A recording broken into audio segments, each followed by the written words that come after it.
Hi guys, I'm very glad to meet you all in this video. And what is this video is about? What this video is about and what I'm going to share it with you. It's a very simple and very happy that we all recovered from the COVID. Now offline classes have started, isn't it? Uh, when I was handling on online classes, I used to take 6 classes right from the kindergarten to the 6th standard class I used to handle. So now since the offline classes have started, students all start coming to the school, right? Now my part of classes, I shared my part of classes with some other colleagues. Now all of the colleagues have the greatest question. What it is? How did you manage these many classes? So here my friends as well as colleagues have asked 7 questions. So they're all waiting for the answer. As well as I would like to share it with you too. Okay, let's go with the first question. What is the biggest task for you in online classes? Yes, it's the biggest task is that according to the primary level, the biggest task is to make a students to sit in front of the mobile. To make them to attend the classes, because since they are all very small, they will not give their attention properly. So what are all the things, as much as possible I have done, I think so they it's reflecting now. They are all performing well, and so on. So the second question, tell me about your time management. Time management, here I can say that up to the primary level, we know that each class carries 40 minutes, right? So in that 40 minutes, only 5 minutes I will work for it, because since I'm handling on all the classes, right from the morning to till evening 4 o'clock, I used to be stand in front of the mobile. So I don't want to waste my energy as well. I want my students to enjoy the classes also. So up to the primary level, for 5 minutes only I will be working for it. So remaining 30 minutes students will work over there. I will give us remaining 30 minutes to the students for their work done. What it is, to give some activities apart from the learning, they have to enjoy the classes, right? So I will give the remaining 30 minutes as an activities. As well as, since I'm handling a language classes, it's a bit hard for the students to sit, because we know language is full of theory. So it's hard for the students as well as for teachers to go with only the books, only the poem, only the sentence, only the words. Apart from that, they have to enjoy it, right? So for that, I'll give lots of activities. They will enjoy, they will eagerly do that activities, they will do lots of screen works remaining 30 minutes. So this is how I have managed the time. For the secondary level, it's completely like up to 10 minutes I will 10 to 5 minutes I will revise the part of the lessons. In between of 10 minutes I will go with the lesson. So what the topic I have to take on today, so that I will go with that, and again I will recall it, recapture it, and at last with MCQs, multi-concept questions, I will go with multi-concept questions. That is up to 6 7th I will go with like that. So this is how I have managed my time. And third question, what are the strategies you have used? It's not like a strategies, but I can tell that I want my students not only physically present, I want my students to give their attention mentally. So that's what I have told you. I make some PPTs, I will share it in a live screen, and also I'll ask the students to annotate in the live screen, so that students always want to enjoy that, right? Students always want to work something in the mobile.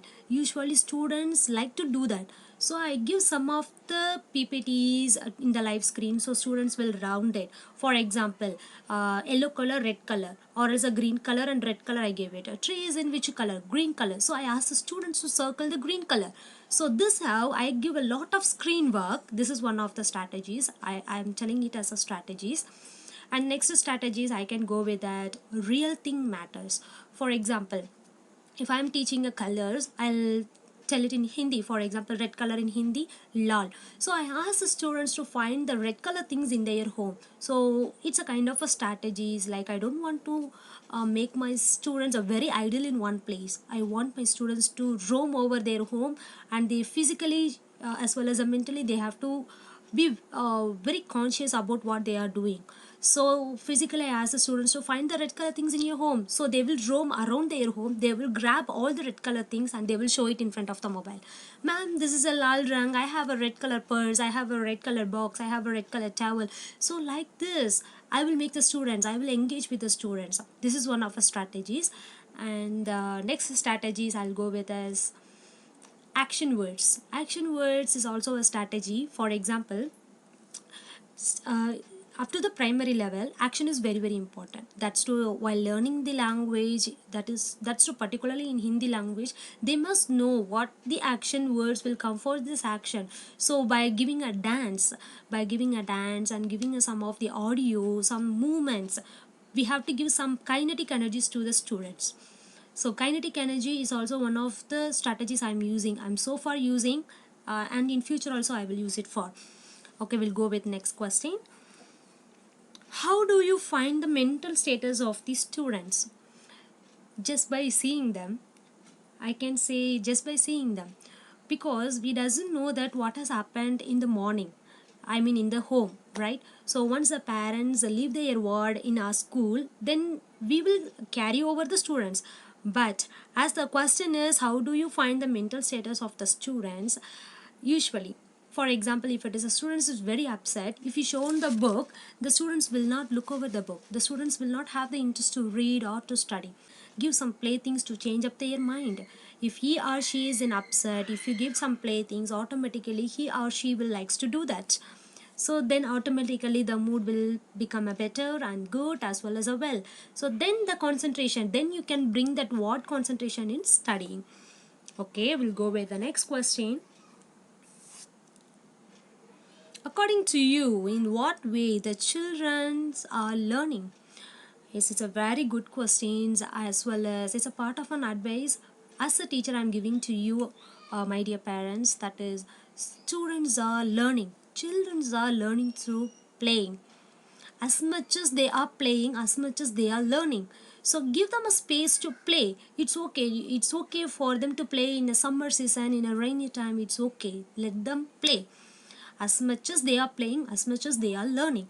So give them a space, because learning is not from the book or not from the pages or not from the papers. It's from everything around, surround, all around the environment. It's from everything. Pizza is in a circle shape. Students came to know only if the student shape, unless if he might have seen in a image, or else if he might have tried to eat that. So I love them. I love them to play. Let them enjoy the space. Okay, fine. We'll go to the next question. How do you build trust among the students? So it's a cute question, and also this question was asked by one of my favorite teacher, because even the kindergarten students, right, as well as the higher classes students want us to believe. How do you give that belief? How do you make the students to trust you? So for example, I'm telling you one more thing. I tell my students, once upon a time it has actually happened, so I'm just giving you now, I'm just putting this for an example. I ask my students that if you read this sentence, I will give you a chocolate. So that students also has read. So after that, the students automatically at a moment, at a sudden, asking me that where is the chocolate. So students believe more action than your words. So, before challenging the students, before giving a task to the students, you should be sure about what rewards you wanted to give it to the students. For example, if it is a chocolate, be ready with the chocolates. Then go for the task. Yes, if you read, I will give a chocolate. Say it is in my hand. By this only you can make a students to trust you. So like how you are making in your family, right? Simple. The next question. How do you handle the adamant and the shy type students? It's not like there is no adamant students, or it's not like no shy type students. Not like, I can put some other words. Wait, let me think of it. Adamant means it's not like a student is not willing to study. It's like they wanted to grab everything whatever they like. For example, if a group of students are playing, an adamant child is telling that I only have to use this tool, I only have to enjoy this play toy. That is adamant. But the adamant is not come under the child who is not willing to study. So give more responsibility to the adamant child, because adamant child will not be aware of the responsibility.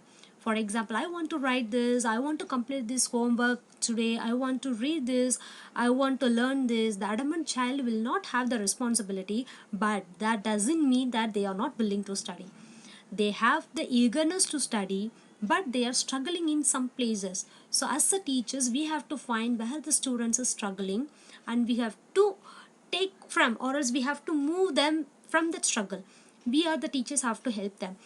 So give them a lot of responsibility, like give them a leadership, ask the students to collect books from their friends. He or she has to always convocate with their friends. By this also we can discourage the adamant students from their adamant habit. We'll go to the next question. How do you handle the shy type students? Yes, shy type students, basically they know the answers.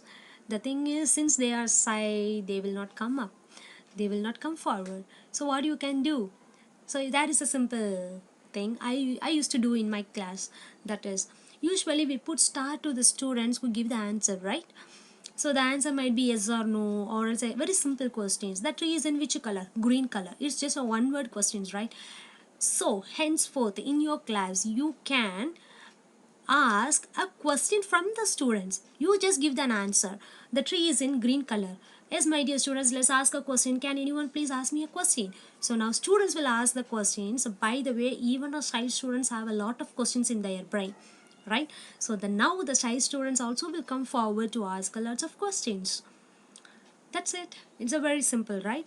So my dear teachers, my dear parents, I think so this video will help you in future as well as in present, and as well as to the students too.